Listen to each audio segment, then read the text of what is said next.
गैर महरमों से, गैरों से जितना आप दूर रखेंगी उतना आपके लिए वो महफूज है और हिफाजत का ज़रिया है।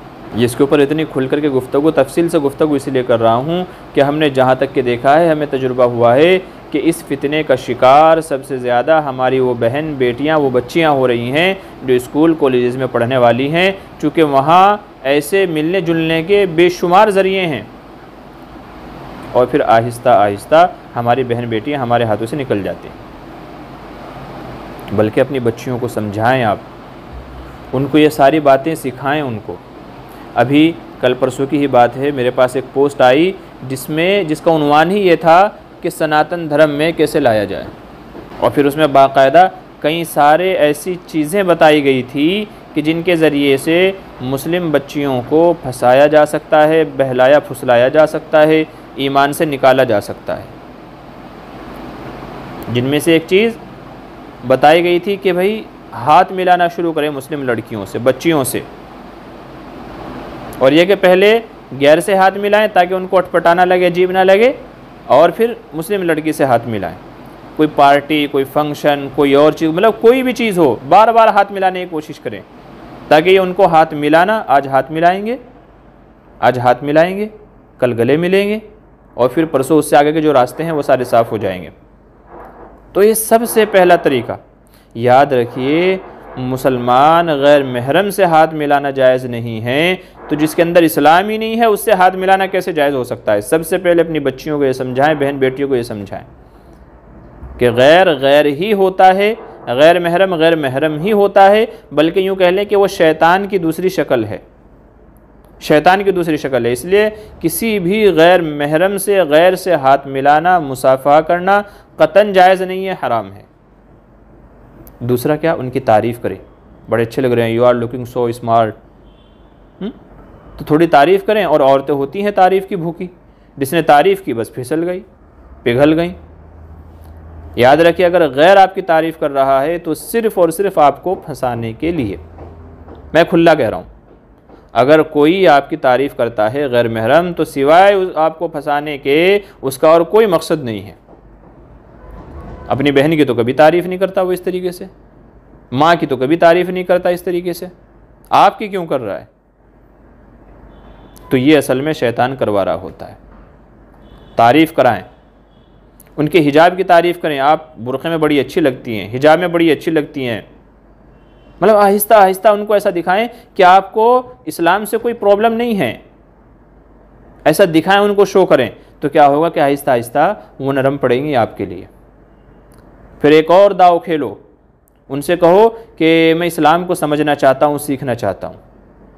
अब इसके लिए वो क्या करेंगे कि आपकी बहन बेटी का नंबर मांगेंगे कि अपना नंबर दीजिए ताकि मुझे कोई डाउट हो, कोई मसला हो तो मैं आपसे बातचीत करके क्लियर कर सकूं। अब ये बेचारी अल्लाह की बंदी, अल्लाह समझ दे इसको, बड़ी खुश हो करके रे एक इस्लाम के अंदर आ जाएगा, मुसलमान हो जाएगा, तो उसके डाउट है मैं क्लियर करूँगी, मैं किसी को इस्लाम में लेकर के आऊँगी। ये शैतान दिमाग में भरता है, बजाय इसके कि वो उसको इस्लाम में लेकर के आती, खुद इस्लाम से चली जाती है।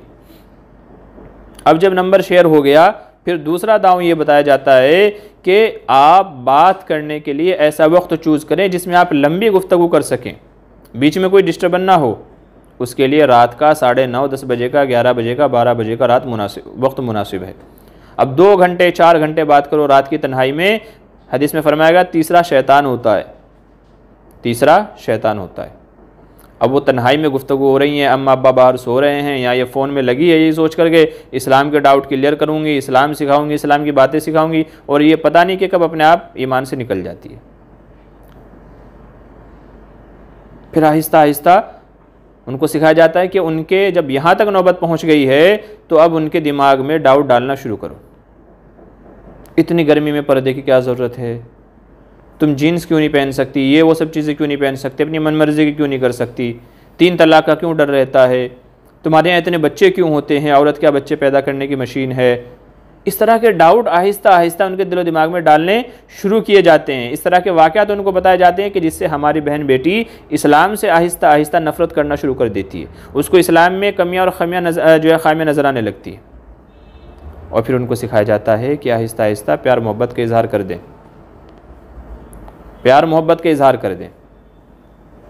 और उससे ये बोलें कि मतलब बातों बातों में सीखते सीखते कब मुझे आपसे प्यार होगा पता ही नहीं चला, और बोले मेरी गलती है, आपके ऊपर कोई दबाव नहीं है, आपका दिल करे तो ठीक है, नहीं तो कोई बात नहीं है।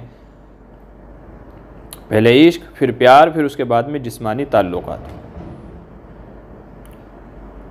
ये सुना है वो लोग ये कहते हैं कि अगर जिस्मानी ताल्लुकात कायम कर लिए गए तो समझ लीजिए कि वो इस्लाम से निकल गई। ये सारा प्लान चलाया जा रहा है किस लिए? ईमान से निकालने के लिए।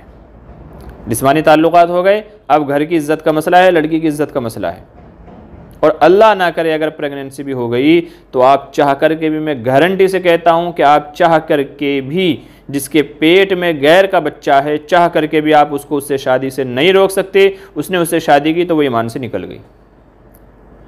ये सारी चीज़ें चल रहे हैं, आपको पता है कि नहीं पता है मुझे नहीं मालूम, लेकिन हम इन चीज़ों से गुजर रहे हैं। ये हमारे तजुर्बात है जो मैं आपसे शेयर कर रहा हूँ, सिर्फ इसी दर्द के साथ में कि हम अपनी बच्चियों की हिफाजत करने वाले बने। हमारी कोई बेटी, हमारी कोई बहन, हमारे कोई घर की, हमारे ख़ानदान के रिश्तेदार की कोई बच्ची ईमान से ना निकले, मरते दम तक वो ईमान वाली रहे, सिर्फ इसलिए बाकायदा उनको हिफाजत का भी वादा और यकीन दिलाया जाता है, पैसे, पानी, रहने सहने के बंदोबस्त और रिहाइश का भी। ऐसे ऐसे केसेस हमारे सामने आए, पुलिस चौकी में जा कर के बाप ने अपनी पगड़ी सामने रख दी, बेटी देख मैं तेरा बाप, मेरी इज्जत का ख्याल रख। लड़की बोलती है ये कौन है, मैं नहीं जानती। ऐसे ऐसे वाक़यात हो रहे हैं। तो इससे पहले समझ जाएं कि यह वक्त हमारे ऊपर भी आ पड़े। अल्लाह हम सब के ईमान व यकीन की हिफाजत फरमाए।